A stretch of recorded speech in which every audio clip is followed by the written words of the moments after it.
This hip-hop mogul is the brother of a famous rapper, co-founder of one of the most recognizable record labels in the world, and owns a farm. A fat farm, that is. Welcome to WatchMojo.com, and today we'll be learning more about the life and career of Russell Simmons. I don't want any black records, black film, black television. I want black stars. I want black culture. I want urban society to be American style. I want the biggest influence in American culture to have the biggest piece of the market share. Period. Russell Wendell Simmons was born October 4th, 1957 in Queens, New York. He grew up in a middle-class neighborhood, but learned much of his business sense as a marijuana dealer on city streets.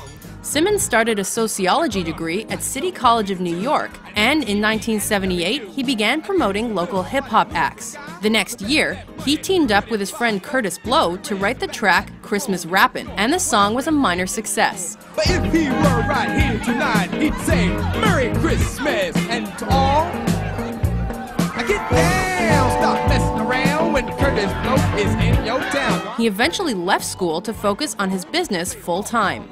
Another of Simmons' earliest musical finds was his younger brother's rap trio, Run DMC. My name is Joseph Simmons, but my middle name's Warren. And when I'm rocking on the mic, you should all applaud me because we're dealing. We got a funny feeling. We rock from the floor up to the ceiling. He helped assemble the group, and they immediately became successful. Simmons was already prominent on the hip-hop scene by 1984.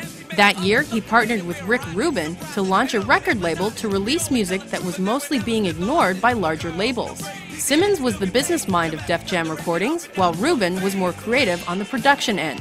At the same time, Simmons established Rush Artist Management to handle many of Def Jam's early artists. This organization became the core of his media empire, Rush Communications.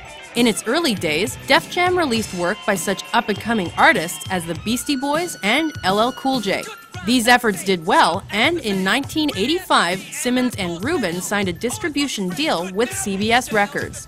1985 was also the year Simmons produced a movie called Crush Groove that centered on the label's origin story. What kind of record company do you have? What kind? You know, what type of music? Rap music. What? Rap music. What is rap music? The film featured many of Def Jam's artists and made $20 million at the box office on a $3 million budget.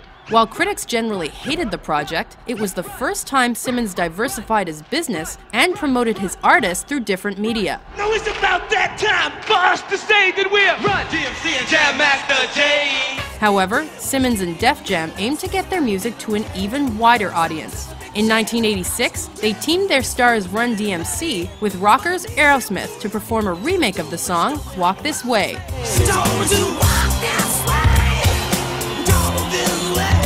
This move single-handedly brought rap to the mainstream and encouraged pop acts to incorporate hip-hop elements into their music.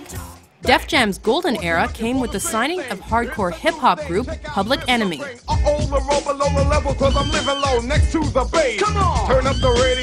Simmons continued building his brand and credibility on the strength of his artists. What was most striking about his promotional efforts was that the acts he endorsed stayed true to life on the streets in terms of their lyrical content, style of dress, and attitudes. In 1992, Simmons expanded his empire to include a clothing line.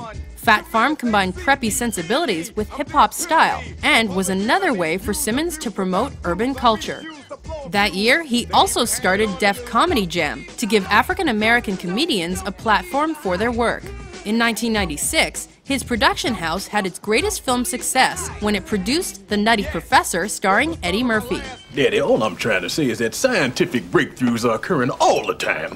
And the only thing about the breakthrough is your ass about to break through the seat of your pants. In 1998, Simmons married his longtime girlfriend, model Kimora Lee. She worked with him at Fat Fashions and helped launch the Baby Fat spin-off brand that same year. After years of success, Simmons sold his share of Def Jam to Universal Records for over $100 million in the year 2000. Despite this move, Simmons remained a voice for the urban music community through a variety of pursuits, like Def Poetry Jam and the TV show One World Music Beat. In 2004, he sold Fat Farm for $140 million, though his wife stayed on with the company even after they divorced a few years later. Simmons got back into music in 2005 when he formed the Russell Simmons Music Group as a joint venture with Island Def Jam. By 2011, he was worth an estimated $340 million. Aside from his success in business, Simmons has been an active philanthropist for a variety of causes. Russell Simmons is said to understand hip-hop culture better than anyone. His skills as a businessman, talent scout, promoter, and marketer have made him a rich man and have ingrained urban music into the American way of life. Then my next door neighbor, with my daughter had a favor, and I gave the girl a little kid.